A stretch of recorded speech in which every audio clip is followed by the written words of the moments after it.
남의 집에 칼을 들고 들어갔던 강도가 국회의원이 되고 죄 없는 사람을 잡아다 고문했던 기술자가 장관이 되고 경찰을 불태워 죽인 방화범이 영웅 대접을 받는 나라.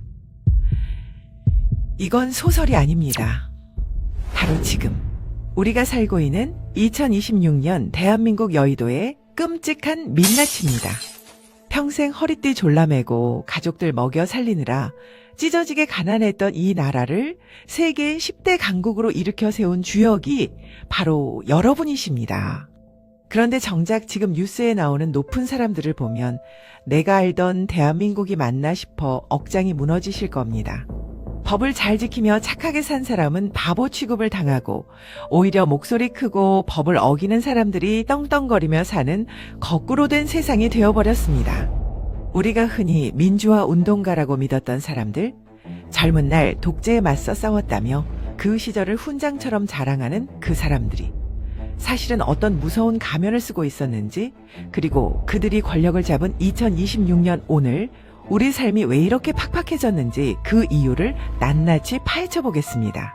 1979년 4월에 어느 봄날이었습니다. 서울의 한 대기업 회장님 댁 초인종이 울렸습니다. 말끔하게 양복을 차려입고 넥타이까지 맨 청년 4명이 예쁜 선물 상자까지 들고 서 있었습니다. 누가 봐도 아주 점잖은 손님 같았기에 경비원도 의심 없이 문을 열어주었습니다. 하지만 문이 열리자마자 그 점잖던 청년들이 품에서 시퍼런 칼을 꺼내 들었습니다. 그리고 망설임 없이 경비원의 옆구리를 찔렀습니다. 흉기로 사람을 해친 특수무장 강도였습니다.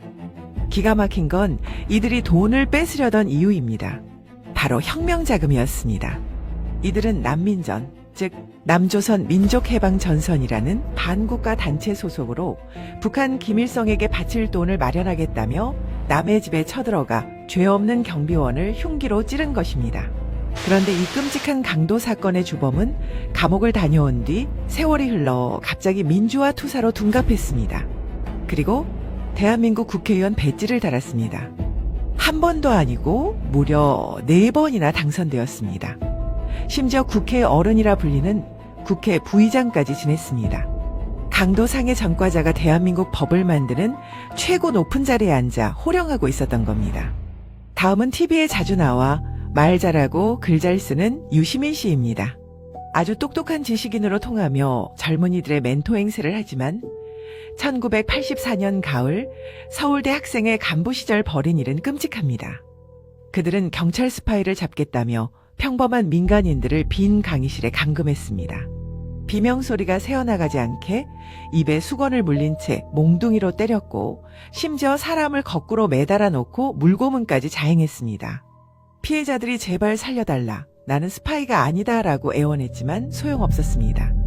피해자 중 한 분은 그날의 충격으로 평생 정신병을 앓으며 폐인처럼 살아야 했습니다.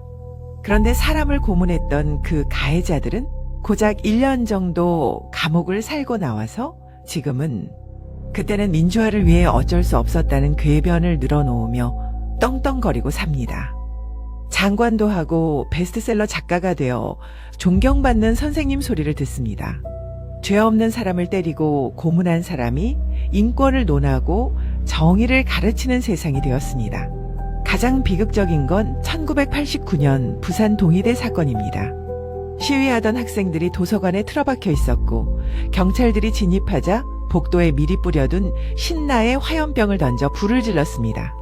순식간에 불길이 치솟았고 꽃다운 나이에 우리 경찰 아들들 7명이 그 자리에서 불에 타 숨졌습니다.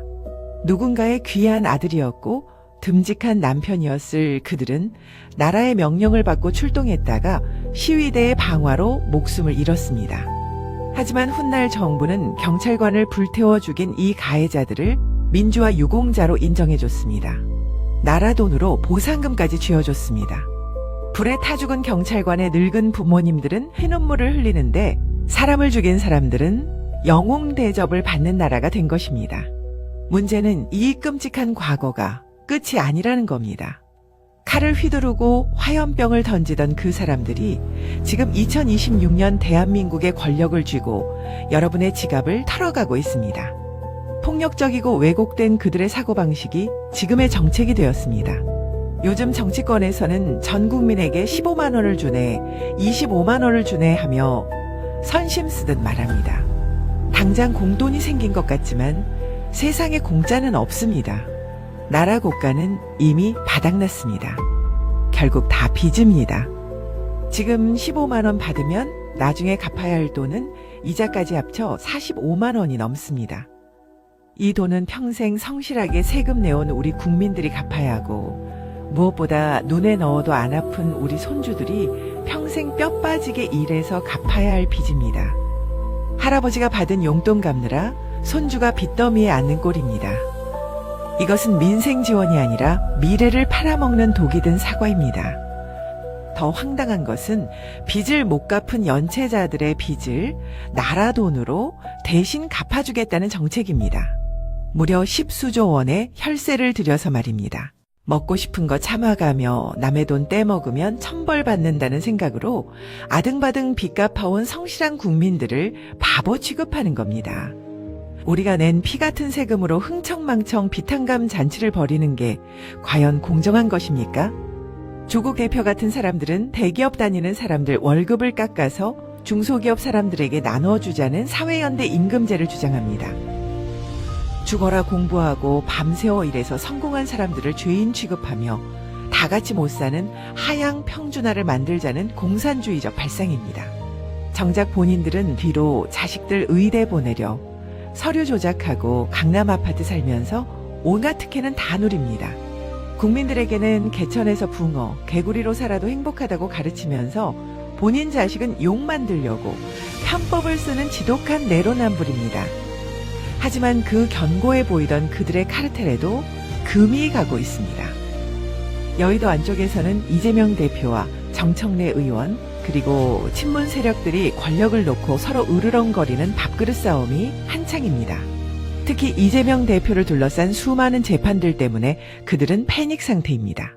감옥에 가지 않으려고 아직까지도 판사를 겁박하고 수사검사를 탄핵하겠다며 지치지도 않고 사법부를 흔들어댑니다. 나라를 위해서가 아닙니다. 오직 본인들이 감옥 가기 싫어서 대한민국 사법 시스템 전체를 망가뜨리고 있는 겁니다. 그 와중에 정청래 의원 같은 강성 세력들은 이재명 대표가 무너지면 다음 대장 노릇은 내가 하겠다며 딴 마음을 품고 있습니다. 서로 믿지 못해 감시하고 뒤통수 칠 기회만 노리느라 국회는 멈춰섰고 그 피해는 고스란히 하루 벌어 하루 먹기 힘든 우리 서민들에게 돌아오고 있습니다. 민생은 뒷전이고 오직 방탄과 권력 욕에만 미쳐있는 그들입니다. 사랑하는 구독자 여러분, 그리고 대한민국을 지켜오신 위대한 국민 여러분, 우리가 눈을 감고 귀를 닫는 순간 저들은 역사를 완전히 바꿔버릴 것입니다. 강도와 고문 기술자를 영웅으로 기록하고 한강의 기적을 일궈낸 우리 어르신들의 피와 땀을 청산해야 할 적폐라고 모욕할 것입니다. 아직 늦지 않았습니다. 2026년 2월 이 유난히도 춥고 시린 겨울을 이겨내야만 진짜 봄이 옵니다. 여러분의 해안과 산전수전 다 겪어내신 지혜가 절실합니다. 오늘 들으신 이 진실을 혼자만 알고 계시지 마십시오. 경로당 친구분들에게, 단톡방 지인들에게, 그리고 사랑하는 아들, 딸, 며느리에게도 꼭 이 영상을 보여주십시오. 그리고 말씀해 주십시오. 이게 진짜 역사다. 범죄자가 통치하는 나라를 너희들에게 물려줄 수는 없다. 그렇게 당당하게 가르쳐 주십시오. 시대의 기록은 거짓이 진실을 덮지 않도록 이 자리에서 묵묵히 올바른 역사를 기록하겠습니다. 누가 뭐라 해도 6.25 전쟁의 폐허 위에서 세계 10대 경제대국을 만들어낸 주인공은 바로 여러분입니다. 부디 그 자부심을 잃지 마시고 나라를 걱정하는 그 마음을 모아주십시오. 대한민국을 바로 세우는 마음으로 좋아요 버튼 한번 꾹 눌러주시고 댓글로 여러분들의 솔직한 심정을 남겨주십시오. 내가 살아보니 이건 아니더라. 나라가 걱정된다 한마디씩만 남겨주셔도 큰 힘이 됩니다. 여러분의 댓글 하나하나가 무너져가는 대한민국을 지탱하는 버팀목이 됩니다. 날씨가 많이 찹니다. 건강 유의하시고 댁내 평안하시기를 기원합니다. 여러분이 계셔서 대한민국은 아직 희망이 있습니다. 감사합니다. 감사합니다. 지금까지 시대의 기록이었습니다.